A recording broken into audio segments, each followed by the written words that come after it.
Morning students. आज हम आपके न्यू सिलेबस के अकॉर्डिंग सबसे पहली यूनिट का सबसे पहला चैप्टर रियल नंबर्स पढ़ेंगे। रियल नंबर्स को समझने से पहले हमें जानना है नेचुरल नंबर्स के बारे में। नेचुरल नंबर आप सबको पता है, द नंबर 1 2 3 4 5 6 7 8 9 कहाँ तक, इन्फिनिटी तक are called natural numbers. We represented by set of natural numbers by N. मतलब जो नेचुरल नंबर का सेट होता है इसको कैपिटल एन से डिनोट किया जाता है। ठीक है, कैपिटल एन क्या है, 1 2 3 4 5 ये इसका रिप्रेजेंटेशन है।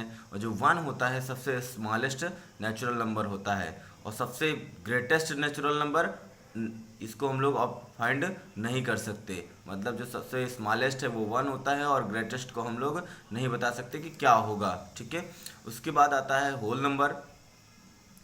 होल नंबर में क्या है, होल नंबर की definition, the natural numbers along with the number zero. मतलब अगर नेचुरल नंबर्स में एक नंबर जीरो इंक्लूड कर लिया जाए from the set of whole number, तब क्या मिलेगा आपको, क्या हो जाएगा, set of whole number. Natural numbers में एक नंबर जीरो इंक्लूड करने के बाद जो सेट ऑफ नंबर्स बनता है उस नंबर को हम होल नंबर कहते हैं। ठीक है, 0 1 2 3 4 5 6 एंड सो ऑन कहाँ आर होल नंबर्स। रिप्रेजेंटेशन देखो इसका, W इज इक्वल टू क्या होगा, 0 1 2 3 4 5 and so on dash dash.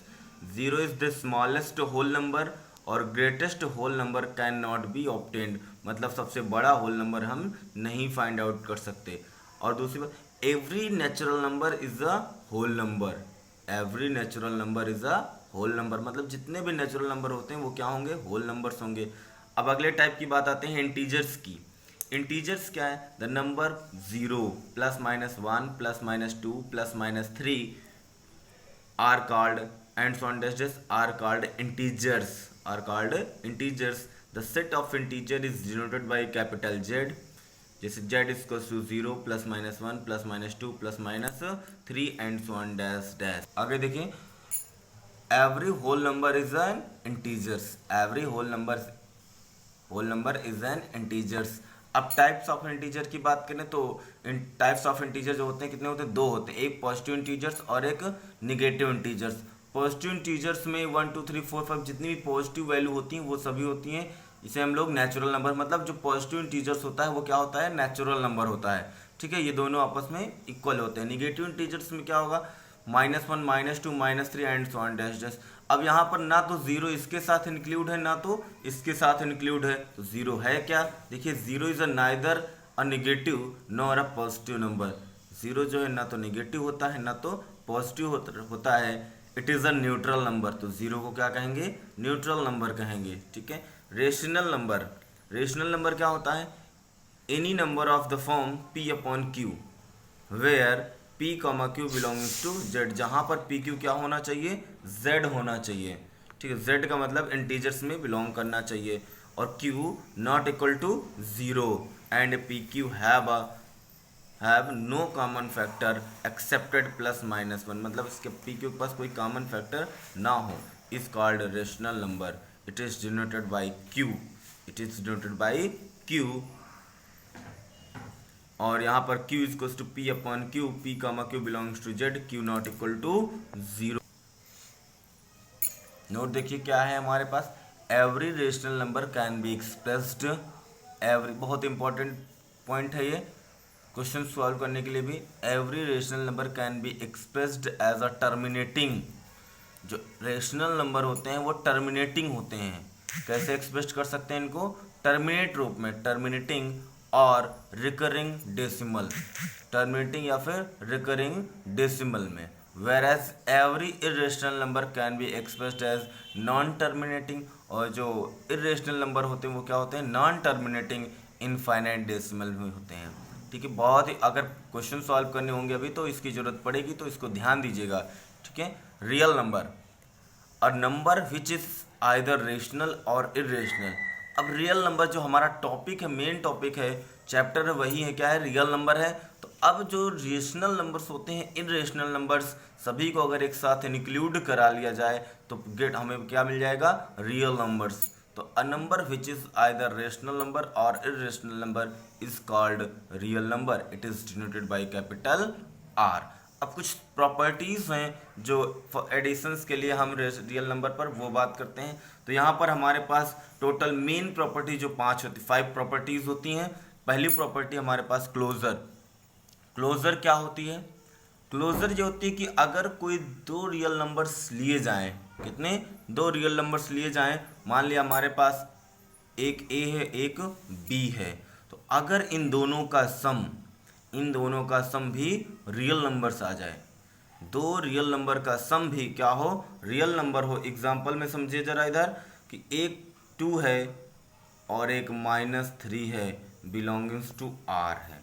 और इन दोनों का सम ले लेते हैं, 2 + -3 = -1 आएगा, और -1 बिलोंगिंग्स टू आर। ये ईच एलिमेंट्स के लिए होना चाहिए, जरूरी नहीं कि किन्हीं दो का ही हो, सिर्फ ईच एलिमेंट्स के लिए होना चाहिए, तब क्लोजर प्रॉपर्टी क्या हो जाएगी? सेटिस्फाइड हो जाएगी। दूसरी प्रॉपर्टी कौन सी है? Associative property. मतलब एसोसिएटिव प्रॉपर्टी में ईच एलिमेंट्स के लिए बात करें, ईच एलिमेंट्स के लिए a b + c = a + b + c होना चाहिए। Existence of identity. आइडेंटिटी क्या है? एग्जिस्टेंस ऑफ आइडेंटिटी वो वैल्यू होती है जिससे किसी भी एलिमेंट पर ऑपरेट करने पर उस एलिमेंट में कोई फर्क नहीं पड़ता। देखिए, सिंस a + 0 = a होता है, 0 + a = a होता है। मतलब जीरो के अलावा कोई भी ऐसा नंबर नहीं होता जिसको किसी भी संख्या में ऐड करने पर उस संख्या में कोई फर्क ना पड़े। ऐड ही क्यों करेंगे? क्योंकि हम लोग प्रॉपर्टीज पढ़ रहे हैं for real number for additions के लिए, प्रॉपर्टी ऑफ एडिशंस पढ़ रहे हैं, तो इसलिए जीरो के अलावा ऐसी कोई वैल्यू नहीं होती जो किसी भी संख्या में ऐड करने पर कोई फर्क ना पड़े। तो एडिशंस की जो आइडेंटिटी होती है वो क्या होती है? जीरो होती है। ठीक है, अब बात करते हैं एग्जिस्टेंस ऑफ इनवर्स की। For each A belongings to R, ये सिंबल है देयर एग्जिस्ट का। किसका सिंबल है? देयर एग्जिस्ट का। For each A belongings to R there exist -a belongings to R. ठीक है, such that a + -a = 0, -a + a = 0। तो अब बात करते हैं इनवर्स। इनवर्स का मतलब यह है किसी एलिमेंट पर किसी एलिमेंट में कौन सा एलिमेंट जोड़ दिया जाए कि हमें आइडेंटिटी मिल जाए। किसी एलिमेंट में कौन सा एलिमेंट जोड़ दिया जाए तो वो क्या मिल जाए? आइडेंटिटी मिल जाए। तो आप जानते हैं कि अगर यहाँ 6 है, मतलब a है, तो a में -a जोड़ने पर ही आइडेंटिटी मतलब 0 प्राप्त होगी। तो इसलिए -a is called additive inverse हो जाएगा। क्या हो जाएगा? Additive inverse. कम्यूटेटिव प्रॉपर्टी, दो एलिमेंट्स ले लिए हमने, a, b कहाँ बिलोंग कर रहे हैं? R में बिलोंग्स कर रहे हैं। ठीक है, तो a + b = b + a अगर हो जाता है तो क्या हो जाएगा? कम्यूटेटिव प्रॉपर्टी हो जाएगी। छठी प्रॉपर्टी होती है डिस्ट्रीब्यूटिव प्रॉपर्टी, यानी distributive law. a × b + c = a × b + a × c, b + c × a = b × a + c × a। अब हम बात करेंगे इन्हीं 6 प्रॉपर्टी की, मतलब 5 प्रॉपर्टियों की, 1 से 5 कहाँ तक? कम्यूटेटिव प्रॉपर्टियों की। किसके लिए? एडिशंस के लिए हमने बात कर ली है। अब मल्टीप्लिकेशंस के लिए बात करेंगे, वो भी नेक्स्ट वीडियो में।